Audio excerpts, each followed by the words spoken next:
berkesan sebagai pengajar fisika di kelas 10-1. Perkenalkan, kami kelompok 5 kelas 10-1 yang beranggotakan saya Medina, absen 18 sebagai moderator. Saya Haliman dari absen 13. Saya Rafa dari absen 32. Saya Rifa dari absen 39. Saya Najira dari absen 30.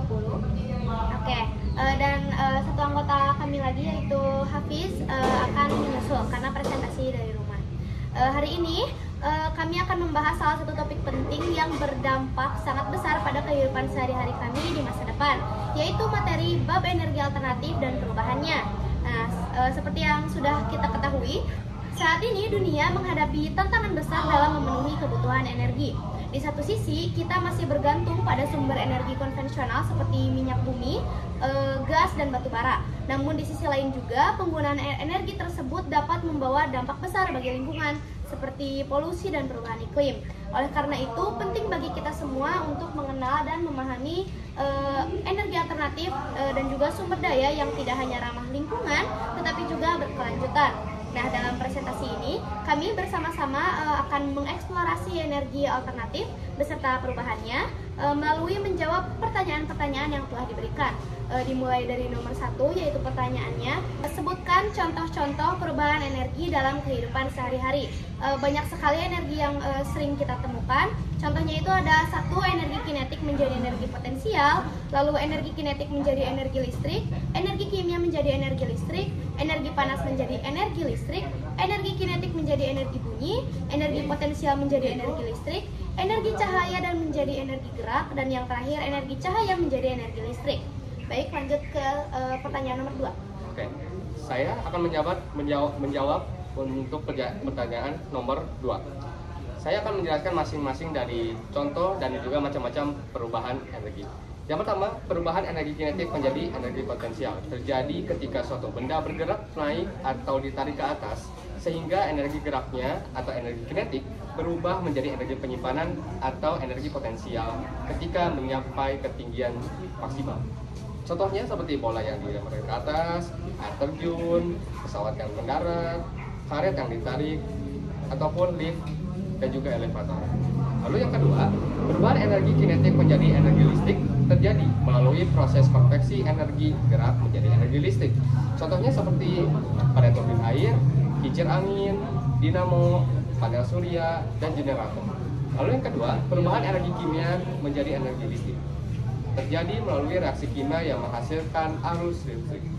Berikut contohnya seperti reaksi oksidasi ataupun reduksi yang menghasilkan elektron mengalir melalui konduktor.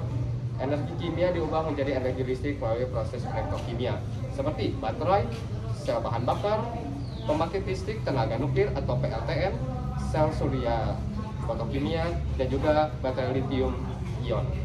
Lalu perubahan energi panas menjadi energi listrik terjadi melalui proses konversi energi termal menjadi energi listrik. Contohnya seperti pembangkit listrik tenaga uap, pembangkit listrik tenaga nuklir, pembangkit listrik tenaga panas bumi, dan juga turbin gas. Lalu yang terakhir itu adalah perubahan energi kinetik menjadi energi suara. Terjadi ketika energi gerak suatu benda berubah menjadi getaran suara. Contohnya seperti gitar, drum, suara mesin, suara kaca pecah, dan juga suara angin.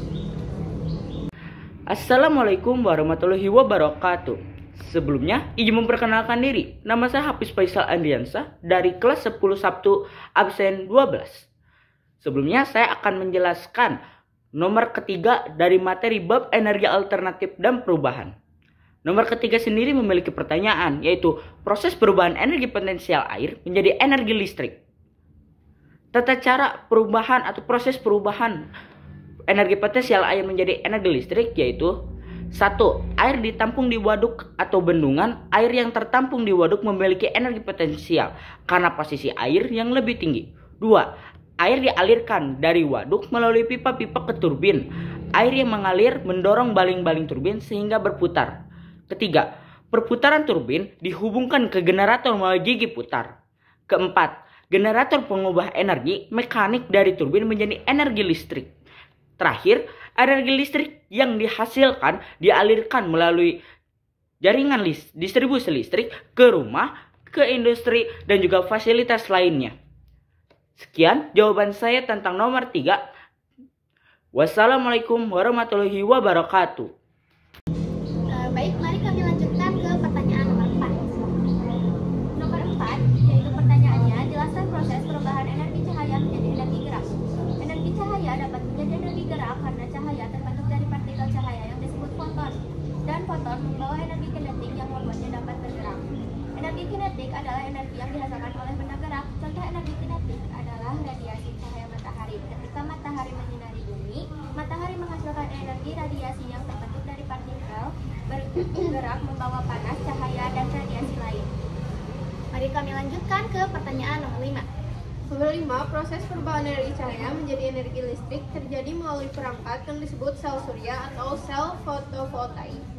Prosesnya yang pertama, penangkapan cahaya matahari. Sumber energinya cahaya matahari yang mengandung partikel energi yang disebut foton. Materi penerima sel surya terbuat dari bahan semikonduktor, biasanya silikon. Silikon dipilih karena memiliki sifat konduktor listrik yang dapat diubah dengan doping. Yang kedua, eksitasi elektron. Ketika foton dari sinar matahari mengenai permukaan sel surya, energi dari foton ini diserap oleh atom silikon. Energi ini menyebabkan elektron-elektron dalam atom silikon tereksitasi, yaitu perpindahan dari pita valensi atau daerah energi rendah ke pita konduksi atau daerah energi lebih tinggi, sehingga elektron menjadi bebas bergerak. Ruang kosong yang ditinggalkan oleh elektron disebut hole atau hole lubang. Hal ini juga bisa bergerak dan berperan dalam proses penghantaran listrik. Yang ketiga, pembentukan medan listrik internal. Sel surya dirancang dengan lapisan silikon yang telah didoping dengan dua jenis material. Yang pertama tipe N atau negatif dan tipe P itu positif. Yang keempat, aliran elektron atau arus listrik. Elektron yang bergerak dari lapisan N ke P dan hole yang bergerak dari lapisan P ke N menciptakan perbedaan potensial listrik. Yang kelima, penggunaan dan penyimpanan listrik. Energi listrik yang dihasilkan dari sel surya dapat langsung digunakan untuk menghidupkan perangkat listrik. Dalam sistem besar, listrik ini dapat disimpan dalam baterai atau diubah menjadi arus bolak-balik menggunakan inverter agar bisa digunakan untuk peralatan rumah tangga. Oke, sekarang kita lanjut ke pertanyaan nomor 6, yang mana nomor 6 ini menjelaskan konsep dari pengaplikasian teori yang sudah kita kemukakan. Nomor 6, jelaskan dan sebutkan contoh alat sederhana yang menggunakan konsep dan hukum penggunaan energi alternatif terbarukan yang dapat dimanfaatkan dalam kegiatan sehari-hari. Yang pertama, ada lampu tenaga surya atau solar lamp. Menggunakan panel surya atau solar panel untuk menggunakan energi matahari menjadi energi listrik yang disimpan dalam baterai. Hukum yang diterapkannya yaitu efek fotovoltaik yang memungkinkan sel surya mengubah cahaya menjadi listrik. Yang kedua, ada kompor tenaga surya atau solar cooker. Memanfaatkan panas matahari untuk memasak makanan dengan menggunakan reflektor atau panel yang memfokuskan sinar matahari ke satu titik. Yang ketiga, ada kincir angin mini. Mengubah energi kinetik dari angin menjadi energi listrik melalui generator kecil.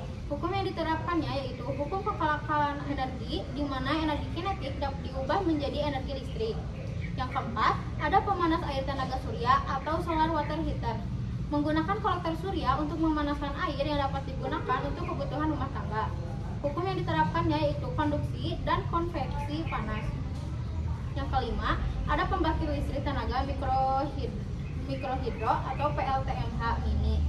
Menggunakan aliran air untuk memutar turbin yang terhubung dengan generator. Hukum yang diterapkannya yaitu hukum kekekalan energi dan prinsip mekanika fluida. Baik, nah setelah menjawab pertanyaan-pertanyaan yang telah diberikan, kami menjadi mengetahui bagaimana konsep-konsep perubahan energi, contohnya dan bagaimana pengaplikasiannya di kehidupan sehari-hari serta pentingnya bagi kehidupan kita di masa depan.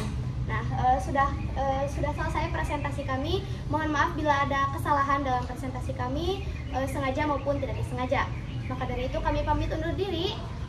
Terima kasih. Wassalamualaikum warahmatullahi wabarakatuh.